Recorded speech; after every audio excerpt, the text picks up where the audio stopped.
बिस्मिल्लाहिर्रहमानिर्रहीम।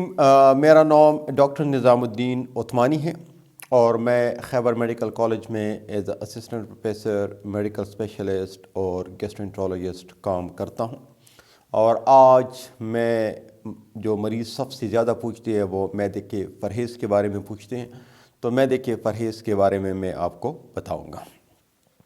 लेकिन इससे पहले मैं आपको बता दूं कि मैदे की जितनी भी बीमारियां हैं, ख़ासकर मैदे के अल्सर या मैदे की तेज़ाबियत, उसकी 4-5 आम सी वजूहात है लोगों में, और उसमें जो सबसे आम वजह है वो ज़्यादा खाना खाना, ठीक है ना। बाकी उसके एच पाइलोरी, दर्द वाली दवाइयाँ, नस्वार और सिगरेट, अल्कोहल यानी शराब जो लोग पीते हैं, जिन लोगों को फैटी लीवर है, जिनके जिगर के ऊपर चर्बी चढ़ी होती है, उन लोगों को भी मैदे के मसाइल होते हैं। और वो लोग जिनको गाल ब्लैडर में यानी पित्ते में जिनके पत्थर होते हैं या स्टोन होते हैं, जिसको हम गाल ब्लैडर स्टोन कहते हैं, तो ऐसे लोगों में मैदे की तकलीफ़ ज़्यादा होती हैं। और फिर वो लोग जिनको बार बार कब्ज़ रहता है, तो ऐसे लोगों में भी मैदे की तकलीफ़ आ सकती हैं। लेकिन मैं आपको बताता चलूँ कि पूरी पाकिस्तान में, बल्कि आप यूँ ही समझ लीजिए कि पूरी दुनिया में जितने लोगों को मैदे की तकलीफ़ होती है, और उनके लिए जब हम एंडोस्कोपी करते हैं, क्योंकि एंडोस्कोपी की फिर अपनी इंडिकेशन है। अक्सर मरीज़ आपके पास आते हैं, आपको कहते हैं कि डॉक्टर साहब दुष्पगो कालोना में मैदा ख़राब बना और पर डॉक्टरान उस थोड़ा शुमा और टिक्के गमना।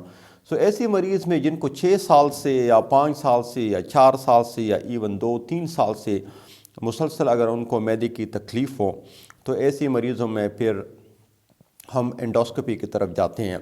एंडोस्कोपी की कुछ और भी उसकी प्रॉपर इंडिकेशन है, यानी मरीज़ को मैदे की तकलीफ़ हो, उसकी उम्र 50 साल से ज़्यादा हो, और उनमें रेड फ्लैग साइंस हो, जिस तरह खून कम आना, खून का कम होना, उल्टियों में खून आना, बड़े पेशाब में खून आना, और खुराक की नाली में खुराक का पंस जाना। इस तरह और भी बहुत सारी इसकी इंडिकेशन है। अगर वो इंडिकेशन ना भी हो, लेकिन फिर भी मरीज़ को ये तकलीफ़ अगर बहुत लंबे अरसे से हो, तो ऐसी मरीज़ों में भी हम एंडोस्कोपी की चॉइस को लेते हैं और उसमें एंडोस्कोपी हम करते हैं।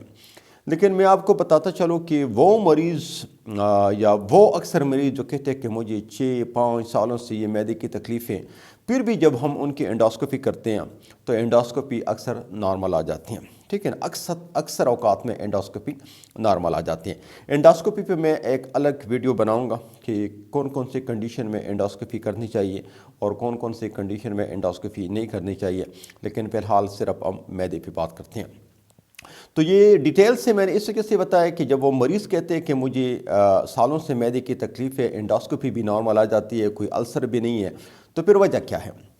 तो वजह जहाँ तक आम लोगों में इसका वजह है, एक तो ये है कि लोग खाना एक वक्त ज़्यादा खाते हैं। मतलब आप दिन में 3-4 मरतबा खाना ले लें, लेकिन एक साथ ज़्यादा खाना ना लें। और इसके अलावा जो मैं मरीज़ों को बताता हूँ कि आप सिर्फ और सिर्फ मिर्च कम खा लें। इसके अलावा आप गर्म चाय न पी ली, चाय पीनी हो तो ठंडा करके पी लें। इसके अलावा जितनी भी आपने अगर कोई कोल्ड ड्रिंक्स वगैरह या इस तरह की चीज़ें लेनी हो तो बहुत कम मकदार में लिया करें, ज़्यादा मकदार में ना ले। नस्वार और सिगरेट का इस्तेमाल ना कर ले। और शराब तो खैर हराम भी है और वैसे भी उसके बहुत सारे मसाइल हैं, उसकी वजह से आ सकते हैं। तो इन चीज़ों की वजह से मैदे के मसाइल आ सकते हैं। अब मरीज़ को क्या करना चाहिए? अगर उसको फैटी लीवर है तो उसको एक्सरसाइज करनी चाहिए। अगर उसके पित्ते में अगर स्टोन है तो उससे जितनी जल्दी हो सके अपने आप को उससे फारिग कर ले और उसका ऑपरेशन कर ले, क्योंकि जब तक वो स्टोन आपके पित्ते में रह जाती है उस वक़्त तक आपका मैदा मुकम्मल तौर पर ठीक नहीं रहता।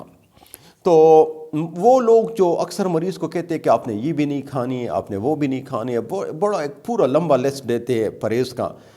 फिर मैदे की इलाज का ज़रूरत ही नहीं है। अगर आप इतनी सारी चीज़ों से जब आप परहेज़ करते हैं तो फिर आप इलाज किस लिए करते हैं? जब आपका मैदा इस्तेमाल ही नहीं होता, अगर आप ये सारी चीज़ें बंद करते हैं तो फिर आप मैदे का फिर इलाज किस लिए करते हैं? सो मेरी ये रिक्वेस्ट है आप सबसे کہ اتنی لمبی چوڑی جو لسٹ آپ کو پکڑائی جاتی ہے پرہیز کے لیے، وہ پرہیز آپ فالو نہ کر لیں، اس کی کوئی ضرورت نہیں ہے۔ صرف آپ کھانا زیادہ نہ لیں، اور دوسری بات یہ کہ نسوار اور سگریٹ سے آپ پرہیز کر لیں، یا اس کو کم سے کم استعمال کر لیں، یا کم از کم اس کو خالی پیٹ استعمال نہ کریں۔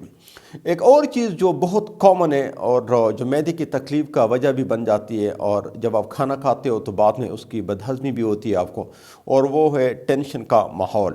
کیونکہ پورا دن جو کچھ آپ پہ گزر جاتے ہیں، وہ آپ لا کے رات کو جب آپ ڈنر پر بیٹھ جاتے ہیں تو وہ سارے مسائل، بچوں کی اسکول کے مسائل، بچوں کی فیس کے مسائل، بجلی ہے یا نہیں ہے، پڑوسیوں کے ساتھ اگر کوئی جھگڑی لڑائیاں وغیرہ ہوتی ہے تو وہ سارے ہم ڈنر پہ ڈسکس کرتے ہیں۔ تو ایسے حالات میں جب پورا ماحول ٹینشن کا ہو، ایسے حالات میں اگر آپ کھانا کھائیں گے تو وہ آپ کا معدہ اس طریقے سے ایکسیپٹ نہیں کرتا۔ اس لیے جب بھی آپ کھانا کھاتے ہیں تو ایسے ماحول میں جب وہاں پہ ٹینشن ہو تو کوشش کریں کہ اس جگہ پہ آپ کھانا نہ لیں، تھوڑا سا ریسٹ کر لیں، اس کے بعد جب حالات تھوڑے سے نارمل آ جائے تو پھر کھانا کھا لیں۔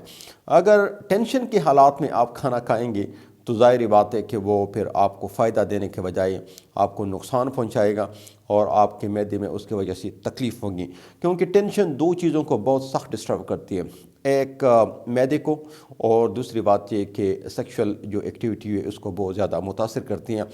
تو جب بھی آپ ٹینشن میں ہوں گے یا ڈپریشن میں ہوں گے تو ایسے لوگوں میں اکثر معدے کی تکلیف بھی زیادہ ہوتی ہے، اور ان لوگوں میں پھر معدے کے مسائل بھی آ سکتے ہیں۔ تھینک یو ویری مچ، اللہ حافظ۔